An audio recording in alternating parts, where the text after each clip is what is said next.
नमस्कार। आज हमारे साथ वरिष्ठ पत्रकार प्रेम कुमार सर हैं। तो भाई, तमाम सर्वेज आ चुके हैं और पहली बार ऐसा सर्वे देखने को मिला है जो सर्वेज पर खुद गोदी मीडिया भरोसा नहीं कर पा रहा है। गोदी मीडिया खुद समझ नहीं पा रहा है कि आखिर किसका सर्वे सटीक बैठने वाला है। उनके सर्वेज में जो निकलेगा वो सही होगा कि नहीं होगा, उनको भी समझ में नहीं आ रहा है। तो अब इन तरह के जो सर्वे हैं, जो सरकारी एग्जिट पोल आए हैं, इसमें एक चीज कॉमन है, वो ये है कि एनडीए की सरकार बनती हुई दिखाई दे रही है और महागठबंधन की सरकार क्लियर कट बनती हुई नहीं दिख रही है। अब इधर सवाल सबसे बड़ा ये है कि भाजपा कार्यालयों में तो जश्न का माहौल है, लेकिन तेजस्वी यादव कहते हैं कि ये सब भाजपा कार्यालय से बनकर के आते हैं एग्जिट पोल और सब न्यूज चैनल वाले चला देते हैं, इससे काउंटिंग वाले दिन को प्रभावित किया जा सके, इसी विचार के साथ इस तरह के एग्जिट पोल लाए जाते हैं। तो भैया, अब समय ऐसा आ गया है कि एग्जिट पोल्स पर से लोगों का भरोसा, नेताओं का भरोसा, देश की जनता का भरोसा उठ चुका है। हमारे साथ बात करेंगे प्रेम कुमार सर।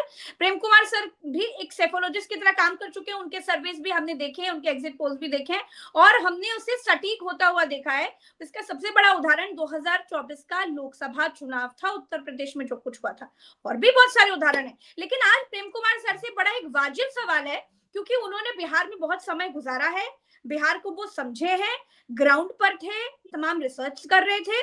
प्रेम कुमार सर, मैं आपसे सिर्फ सीधा यही जानना चाहती हूँ, क्या 14 तारीख को ये जो एग्जिट पोल आए हैं ये धड़ाम होने जा रहे हैं? सबसे पहले प्रज्ञा जी कहूं कि ऐसा नहीं है कि हम हमेशा सही होते रहे। हरियाणा में हम गलत साबित हुए, हम राजस्थान में भी उम्मीद के हिसाब से जो कह रहे थे नहीं हुआ। मध्य प्रदेश थोड़ी है सर, मैं समझ सकती हूँ, ये कोई आसान मध्य खेल नहीं प्रदेश होता है, छत्तीसगढ़ में भी ऐसा हुआ जी। अनुमान तो लगाया जा सकता है, भगवान थोड़ी है, वो बातें कई जगह हैं, पर सही भी तो साबित हुए। उसके आगे बोलना जरूरी होता है। ये बात कहने में कोई ये नहीं है, बुराई नहीं है। और दूसरी बात यह है कि जो सर्वे, प्री पोल सर्वे और एग्जिट पोल, दोनों में बहुत फर्क होता है। और एग्जिट पोल को हम लोग ज्यादातर सही होते देखते रहे थे छोटी उम्र से, एकदम। लेकिन अब एग्जिट पोल भी झूठ होने लग गए, तो ये लोगों को चौंकाता है। तो इसकी वजह भी एक है, महत्वपूर्ण है, क्योंकि देखिए पोलर्स जो हैं, जो पोल करने वाले लोग हैं, ये जरूरी नहीं कि मीडिया से हो, वो गैर पत्रकार लोग भी एग्जिट पोल करते हैं। तो लेकिन जब टेलीविजन चैनल्स के साथ में, न्यूज चैनल के साथ में वही नॉन जर्नलिस्टिक जर्नलिस्ट लोगों का जो एजेंसी के तौर पर काम है दिखता है, तो वो एक दूसरे से ऐसा घुल मिल जाता है कि पब्लिक सोचती है ये चैनल का सर्वे है, ये उस चैनल का सर्वे है, ये उस चैनल का सर्वे है। तो चैनल की क्रेडिबिलिटी उसमें घुस जाती है, उस सर्वे में या उस एग्जिट पोल में। तो यहाँ पर कहीं ना कहीं चैनल और पत्रकारिता का भी नुकसान होता है। चैनल को जब गलत होता है सर्वे, तो चैनल को बताना चाहिए, एक बार उनसे बुलाना चाहिए, पब्लिक के साथ बात करनी चाहिए क्यों गलत हुआ, तो वो माफी मांगना तो माफी मांगिए, आइए हमारे प्लेटफॉर्म पर माफी मांगिए। एक क्रेडिबिलिटी, एक रिश्ता बनाना चाहिए, एक बात। दूसरी बात है कि जो सर्वे या एग्जिट पोल कर रहे होते हैं, उसका कॉन्फ्लिक्ट ऑफ इंटरेस्ट गवर्नमेंट के माने कहीं भी है या नहीं। आप अगर चुनाव का सर्वे दे रहे हैं या एग्जिट पोल दे रहे हैं, और आप अगर सरकार से कुछ काम ले रहे हैं, आप अगर सत्ताधारी दल से कुछ काम लेके बैठे हुए हैं, तो आप कैसे उसके खिलाफ में जाकर के काम कर पाएंगे ईमानदारी से? अच्छा प्रेम वो कुमार सर, ये कॉन्फ्लिक्ट तो ऑफ बात आपकी इंटरेस्ट। ठीक है, लेकिन एक चीज जो इस बार गौर की गई सबसे ज्यादा वो ये थी कि इस बार जो सरकारी एग्जिट पोल्स हमने देखे, जो बिल्कुल एनडीए की सरकार बम्पर बनाते हुए दिख रहे हैं, वो कोई बहुत बड़े बड़े एजेंसीज नहीं है, वो सब झोला छाप एजेंसीज दिखाई दे रही हैं।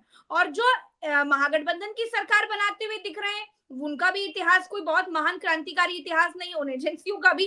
तो कुल मिलाकर के जो सर्वे हम देख रहे हैं, वो बहुत बड़े इतिहास वाली एजेंसियों के सर्वे नहीं है। बड़ी बड़ी कंपनियां हाथ धो करके चुपचाप मुंडी डाल के जमीन में बैठ गई हैं। अब मुझे आपसे जानना है कि आपके अनुसार ये एग्जिट पोल कैसे हैं? क्या 14 तारीख को धड़ाम होंगे या फिर आपको लग रहा है कि कुछ मिले जुले लगेंगे?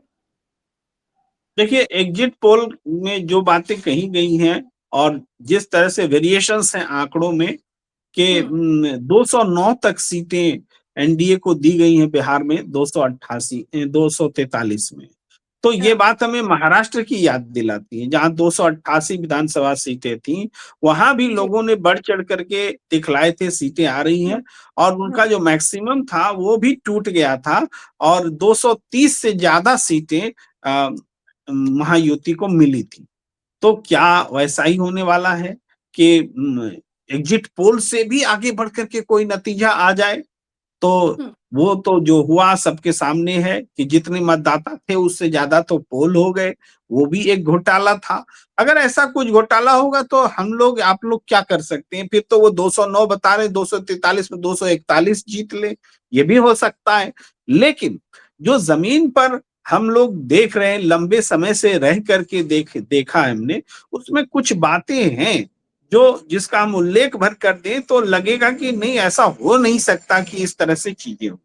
उदाहरण के लिए दलितों के बीच हमने सर्वे किया, 49 सीट्स पर सर्वे किया। वहां हमने देखा कि दलितों का जो झुकाव है महागठबंधन के प्रति ज्यादा है। तेजस्वी यादव सबसे पॉपुलर लीडर हैं, दूसरे नंबर पर चिराग पासवान थे, नीतीश कुमार नहीं थे इनके बीच में, दलितों के बीच। बल्कि दलित जातियों में जो कि कैटेगरी नीतीश कुमार जी ने बनाई, वो उनके हाथ से निकलता हुआ नजर आया, ये हमें नजर आया, दिखाई दिया।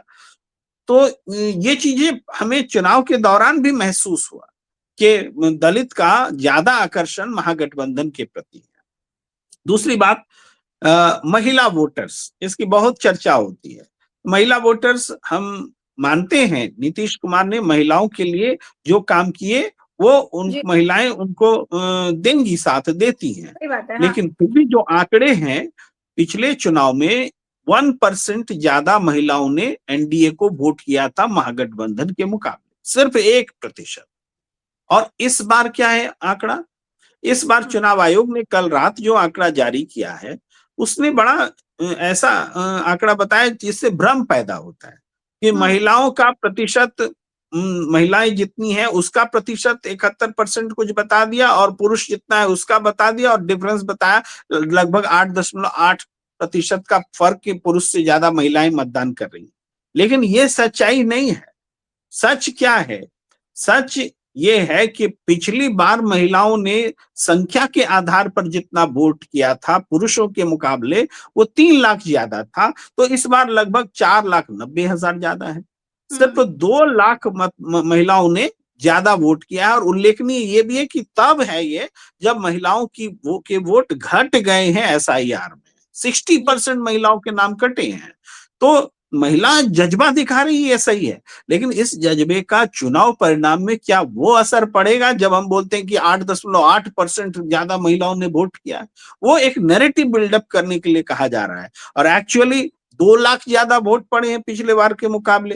2 लाख को 243 सीट से भाग दे दीजिए, 825 वोट एक विधानसभा क्षेत्र में महिलाओं का बढ़ जाएगा, तो इससे कितना बड़ा फर्क आएगा, इसको असेस करने की जरूरत है। उन सीटों पे हो सकता है जो इसके आसपास की जितार वाली सीटें हो, ये महिलाओं के संदर्भ में कहना है।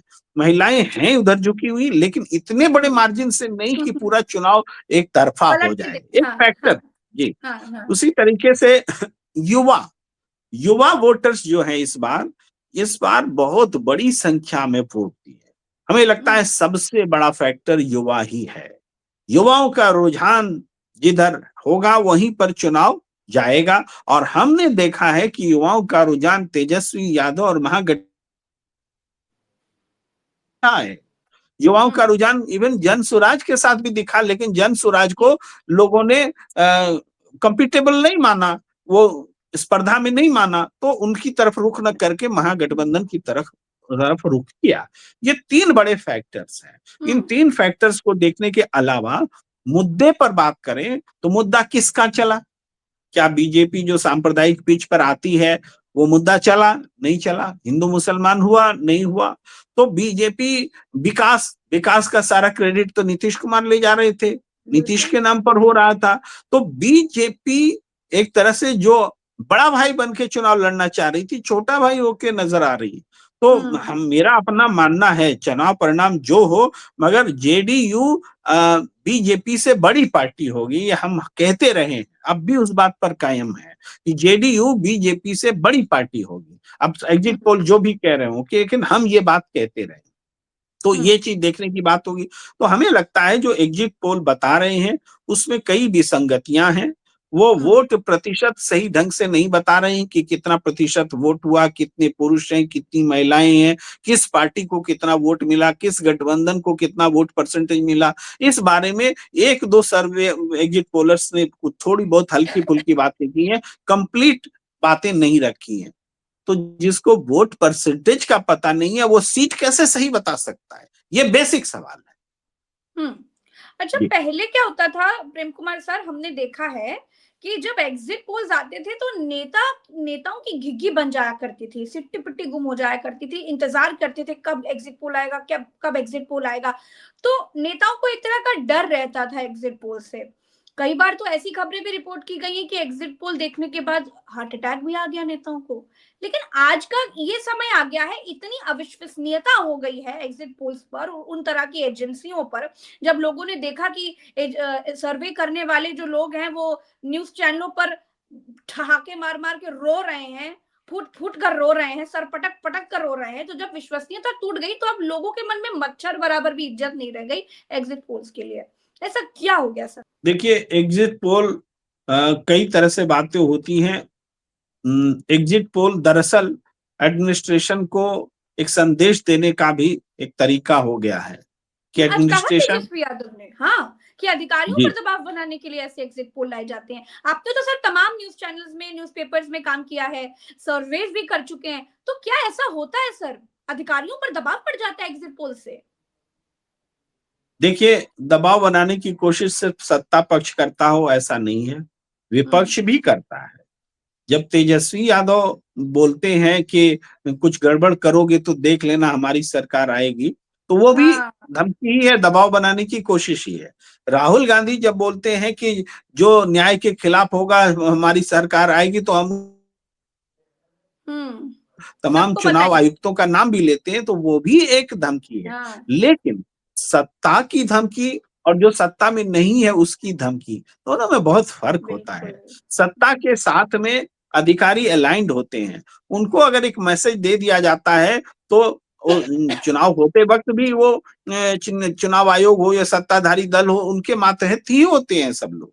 तो जी। वो उसको अपनी कर्तव्य के हिसाब से थोड़ा डेयरिंग होकर के काम करें। इसके लिए जो एक वातावरण होता है वो वातावरण खत्म करने का काम ये एग्जिट पोल करता है, सत्ता की मदद करता है। तो इससे अपोजिशन को सीधे नुकसान होता है और डेमोक्रेसी को फाइनली नुकसान होता है। आप एक स्वच्छ वातावरण दीजिए कि अधिकारी ईमानदारी से काम कर सके, कहीं गलत हो रहा है तो बता सके, आंख मूंद ले ऐसा नहीं है। अभी क्या है कि कोई अफसर गलत भी कर रहा है तो बाकी लोग आंख मूंद लेते हैं कि चलो मेरा क्या है, इसलिए कि पता नहीं किसकी सरकार आएगी, कौन कैसे बदला लेगा। तो ये माहौल जो है, इसीलिए ये एग्जिट पोल का एक तो ये है। दूसरा, एग्जिट पोल सट्टेबाजी के लिए भी होता है। तो अच्छा। सट्टेबाजी होती है, आपको याद होगा नरेंद्र मोदी जी ने, अमित शाह जी ने कहा था लोकसभा चुनाव से पहले कि आप 24 में, जिसको हाँ। पैसा लगाना है शेयर में लगा लो। तो ये कई बार तो पार्टियां जब लगता है कि हम हार रहे हैं तो बहुत सारा पैसा सट्टा बाजार में लगवा देती है, कुछ इस नैरेटिव के साथ में चुनाव भी हार जाएंगे तो चलो पैसा तो कमा लेंगे। तो ये सब अपना खेल है, बहुत ज्यादा मुझे भी समझ में नहीं आता है, लेकिन सट्टे का एग्जिट पोल से सीधा संबंध है। तो इसलिए भी एग्जिट पोल पर विश्वास करना मुश्किल है। हो सकता है कोई सट्टा खेल रहा हो, सैकड़ों करोड़ रुपया लगा दिया हो कि बीजेपी और एनडीए के साथ लगा दो और कल को वो हार जाए, तो भाई पैसा जीतेंगे। अब मैं समझा नहीं पाऊंगा किसका फायदा होगा किसका नुकसान होगा, लेकिन सट्टा तो इसी हिसाब से लगाया जाता है और दाम बढ़ा दिए जाते हैं। तो ये दो फैक्टर्स इंपॉर्टेंट हैं जो एग्जिट पोल की तरफ ये काम करते हैं। दूसरी बात है कि तीसरा फैक्टर तो सबको पता है कि भाई सत्ता के साथ चलना है। जो एग्जिट पोल करने वाले लोग हैं वो सब नए नए कुनबे खड़े कर दिए गए लोग हैं। ऐसा लगता है मानो सत्ता ने ही कुछ एजेंसियां खड़ी कर दी हो जो उनके लिए अनुकूल माहौल बना के एग्जिट पोल ला दे, उनका फंडिंग भी उन्होंने ही किया हो। आप समझिए ना, एग्जिट पोल करने का खर्च कितना आता है, आप समझिए कि कितना खर्च होता है। कोई अगर 20,000 का भी सैंपल करता है तो 20,000 का सैंपल करने में लगभग 40 लाख रुपए खर्च होंगे। तो 40 लाख रुपए कहां से आएंगे, कौन देगा? क्या टीवी चैनल दे रहे हैं? ये क्या ब्लैक एंड व्हाइट में लोगों को पता है? नहीं पता है। ये नए नए संगठन आके एग्जिट पोल कैसे कर रहे हैं? कोई ना कोई तो फंड कर रहा है इसको। तो ये चीजें हैं एग्जिट पोल्स को लेकर के जो एग्जिट पोल के दावों को कमजोर बनाते हैं। सर पहले तो हम सोचते थे भाई बड़ा संसाधन लगता है, बहुत पैसा लगता है। अब तो हमारे जो ऑफिस के बच्चे हैं सर नए नए, वो कह रहे हैं मैडम क्या किया जाए, अगली बार से हम भी सर्वे कर लें क्या, अगली बार से हम भी कोई सस्ता मद्दा सर्वे करके बैठ जाएं क्या मैडम, आप तो ग्राउंड में रहती हैं तो बहुत अच्छे से सर्वे हो पाएगा। सर बताइए आजकल अब के बच्चे ये सब सोच रहे हैं। इसमें क्या हुआ है प्रज्ञा जी कि जब बड़े बड़े एग्जिट पोलर सर्वेयर्स फेल होने लगे, उनकी क्रेडिबिलिटी नहीं बची, तो सामान्य आदमी भी सोचता है कि हमारी भी नहीं बचेगी तो क्या हुआ, हम भी क्या करके हो देख सकता लेते हैं। और वही उनको तो सर्वे और एग्जिट पोल का फर्क भी नहीं मालूम होता है, फिर भी वो सोचते हैं कि हम कर रहे हैं। आज भी आप देखिएगा इसमें ट्विटर्स वगैरह में जिसको मन में आ रहा है सब कोई ना कोई आंकड़ा दे रहा है। वो पोल है कि एग्जिट पोल है, रायशुमारी है, क्या है, इसके बारे में कुछ बताने की आवश्यकता नहीं है, सब बता दे रहे हैं मेरा ये फिगर है जी। सर अच्छा आज एक दो तस्वीरें देखने को मिली, एक तस्वीर नीतीश कुमार की दिखाऊंगी और एक वीडियो आपने तेजस्वी यादव का तो देखा ही होगा, क्या ही बार बार दिखाना। ये तस्वीर है नीतीश कुमार की जिसमें वो दर्शन करने के लिए जा रहे हैं महावीर मंदिर और उसके बाद वो दरगाह भी गए थे। इसमें बड़े बुझे बुझे से दिख रहे हैं, बहुत अंडर कॉन्फिडेंस दिखाई दे रहे हैं। और दूसरी तस्वीर तेजस्वी यादव की है। तेजस्वी यादव ने प्रेस कॉन्फ्रेंस करी, उन्होंने कहा ये बम्पर मतदान हमारे पक्ष में हुआ है और हम 14 तारीख को, आप लिख कर रख लीजिए, तेजस्वी यादव कहे कि हम 14 तारीख को जीत रहे हैं और 18 तारीख को शपथ ग्रहण करने के लिए जा रहे हैं। इन दोनों तस्वीर को जरा विश्लेषित कीजिए। बिल्कुल, देखिए नीतीश कुमार जो कुछ भी कर रहे हैं वो सब लोग इसी रूप में देख रहे हैं कि कोई उनसे करवा रहा है, वो अपने मन से नहीं कर रहे, कोई उनसे करवा रहा है। इस तस्वीर में भी यही बात नजर आती है, किसी ने उनको प्लान कर दिया कि जाइए हनुमान मंदिर घूमिए, अच्छा संदेशा जाएगा कि आप जीत रहे हैं। इस एक सुनियोजित एक कार्यक्रम लगता है। दूसरी तरफ तेजस्वी यादव खुद फैसले ले रहे हैं। उन्होंने इस चुनाव से पहले ही कह दिया था कि हम 18 नवंबर को शपथ लेंगे। 18 की तारीख उन्होंने पहले तय कर दी थी। तो ये जो उनका डिटर्मिनेशन है उन युवाओं की बदौलत है, जो युवा उनकी रैलियों में उमड़ रहे थे, उनकी बदौलत है। भाई 183 सभाएं 25 दिन में कर लेना कोई मामूली बात नहीं है। और हर सभा में लाखों की भीड़, मेहनत बहुत बहुत की है। तो हर सभा में लाखों की भीड़, उन्होंने एक बड़ा गेम खेला है। बड़ा, मैं बार बार कहता हूं कि तेजस्वी यादव का मुख्यमंत्री घोषित करना नीतीश कुमार की राजनीति का पर पूर्ण विराम लगाने जैसा है।